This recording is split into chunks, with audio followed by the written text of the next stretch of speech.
কি সুন্দর ফলের সাইজ হয়েছে বন্ধুরা। প্রত্যেকটি ফল যেমন সাইজে তেমন দেখতে অতুলনীয় লাগছে, তা তোমরা আমার হাতে দেখে বুঝতেই পারছো।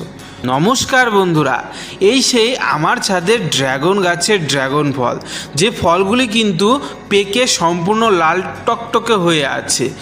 আর এতদিন ধরে যে আমি এই গাছের যে যত্ন করেছি তার ফল হিসাবেই এই ফলগুলো গাছের ডালে ঝুলছে। তাই বন্ধুরা, আজকে যে ফল পেকে গেছে সেই ফলগুলিকে হারভেস্ট করে নিব।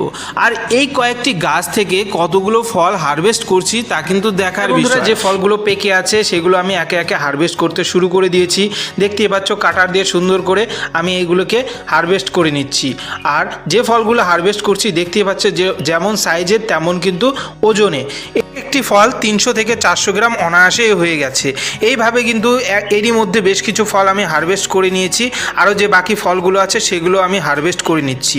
আমি বলে রাখি, এই গাছ থেকে প্রথম দিনে আমি কিন্তু 5 কিলোর উপরে ফল হারভেস্ট করে নিয়েছি। দেখতেই পাচ্ছ এক ঝুড়ি ভরে হারভেস্ট করেছি, আরও ফল আছে। ভিডিওটি ভালো লাগলে অবশ্যই লাইক, শেয়ার, কমেন্ট করো। আর চ্যানেলটি না সাবস্ক্রাইব করলে অবশ্যই করো। ধন্যবাদ।